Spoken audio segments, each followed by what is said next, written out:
August 26, 2025, Odesa, Ukraine. On the shores of the Black Sea, a city scarred by war becomes the stage for a new diplomatic initiative. As Russian attacks continue to target civilian and military infrastructure, 3 senior European leaders arrive with a clear message: Ukraine is not alone. The foreign ministers of Belgium, the Netherlands and Luxembourg walk side by side with Ukraine's foreign minister, Andrii Sybiha, through the streets of Odesa. Their presence is symbolic, but it is also deeply political. At a time when Ukraine's allies are under pressure to maintain military, economic and humanitarian support, this visit signals a fresh commitment, the launch of the Ukraine-Benelux format. Speaking before cameras and reporters, Andrii Sybiha frames the moment not simply as a diplomatic gathering, but as a historic bond. He declares, "Today, right here, together with my colleagues from Belgium, the Netherlands and Luxembourg, we are launching a new format of cooperation, Ukraine-Benelux, as a symbol and proof of Ukraine's belonging to Europe and the West, a symbol and proof of our historical and contemporary unity, the unity of Europe." And there is no doubt that the Ukraine-Benelux format will deepen our partnership with each of the 3 countries and take our cooperation to a fundamentally new level. For Ukraine, these words carry weight. The country's survival depends not only on weapons, but on integration, political, cultural, and economic, into Europe. The Ukraine-Benelux initiative is meant to codify that integration, giving Kyiv not only support, but a structured partnership with 3 of Europe's oldest and most stable democracies. From The Hague, Helene Bakker, Director General for European Cooperation, outlines a concrete Dutch commitment. She explains that earlier in the month, the Netherlands announced a support package worth €500 million under the framework known as the Prioritised Ukraine Requirements List, or PERL. That funding will go directly to acquire and finance a full set of American-made air defence systems, as well as munitions. In her words, with this package, the Netherlands will finance at least 1 complete package of crucial American defence systems, air defence systems, and munition to protect Ukraine from the continuous horrific Russian air attacks. This is not abstract policy. Every euro translates into systems that track, intercept, and destroy incoming missiles. For Odesa, which has lived under the constant threat of Russian drones and Caliber cruise missiles, such pledges can mean the difference between devastation and survival. Luxembourg's Foreign Minister, Xavier Bettel, follows with a message that is both reassuring and cautionary. He acknowledges the tense news cycles that have recently centred on US diplomacy and President Zelensky's high-profile meetings in Washington. But he warns that Ukraine's support must not be left only to a handful of capitals. Most of the European countries are supporting Ukraine, and we will continue to do this, Bettel affirms. His words are a reminder that while France, Germany and the United States dominate headlines, smaller European states are also critical. Luxembourg may not field vast armies, but its diplomatic and financial weight ensures that Ukraine remains a European cause, not just a bilateral concern. Then comes Belgium's turn. Maxime Prévost, Belgium's foreign minister, lays out perhaps the most striking pledge of the day. He announces a long-term multi-year plan, €1 billion annually until 2029. His declaration is direct. On the military front, Belgium's commitment is long-term and concrete, €1 billion each year until 2029. Naval support, including a mine-hunting vessel and underwater drones, participation in every major capability coalition, from air defence to demining. This is not a token promise. It anchors Belgium as a steady partner for at least the next 4 years. Its naval contribution, mine-hunting ships and underwater drones, directly addresses one of Ukraine's greatest challenges, keeping its Black Sea ports safe and operational. Odesa, central to Ukraine's grain exports and maritime trade, cannot function if sea lanes remain clogged with mines. Behind the words, the reality is grim. Odesa has been battered by missile strikes, drone attacks, and waves of destruction that target both civilian and military infrastructure. Each announcement made at this press conference is framed against that backdrop.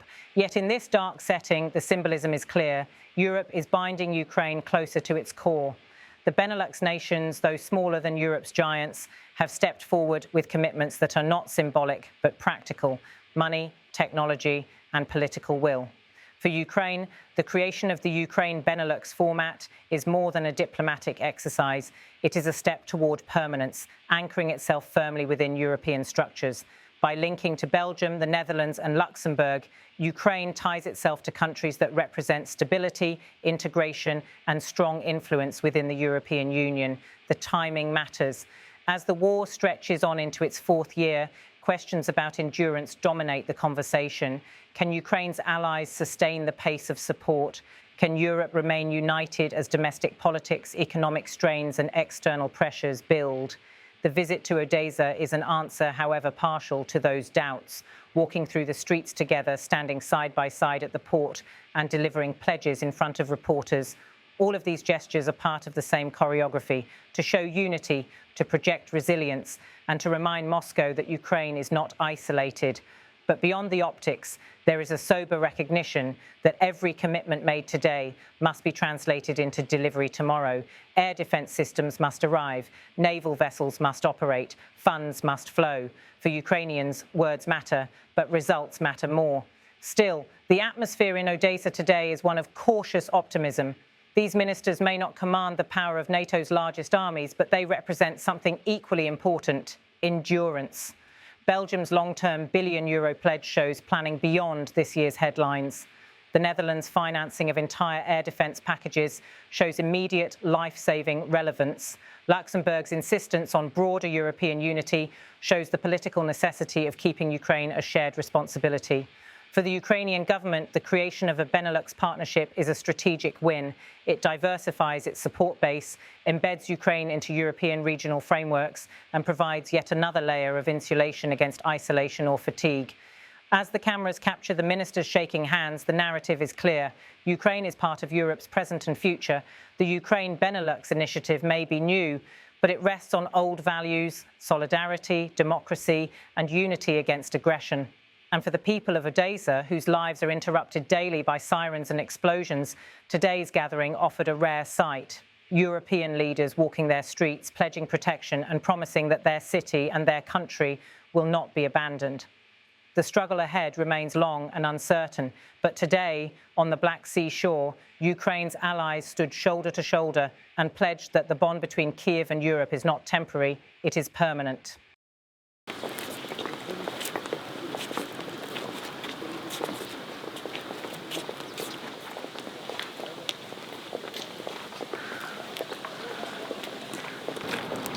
August 2003, the first vessel went through the Ukrainian corridor.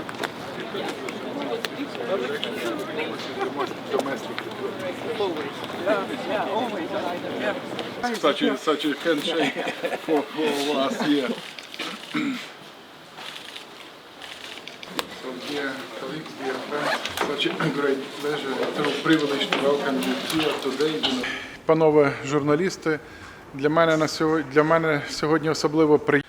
Саме сьогодні, саме тут ми разом з моїми колегами з Бельгії, Нідерландів та Люксембургу започатковуємо новий формат співпраці Україна-Бенелюкс як символ і доказ приналежності України до Європи та Заходу, символ і доказ нашої єдності, історичної та сучасності, єдності Європи. І, безумовно, що формат Україна-Бенелюкс поглибить наше партнерство з кожною з трьох країн та виводить нашу співпрацю на принципово новий рівень. Я не буду зупинятися. Earlier this month, the Netherlands announced a support package worth €500 million as a part of the prioritized Ukraine requirements list, the Pearl. And with this package, the Netherlands will finance at least one complete package of crucial American defense systems, air defense systems, and munition to protect Ukraine from the continuous horrific Russian air attacks. We are here today and we see that the news are very tense about Ukraine in the last days and weeks. I'm happy that some of the European countries were together with President Zelensky in the Oval Office. But that doesn't mean that it has to reduce the support of the European Union to these 4 or 5 countries.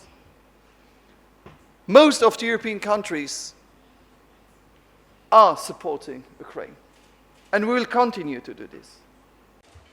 On the military front, Belgium's commitment is long-term and concrete.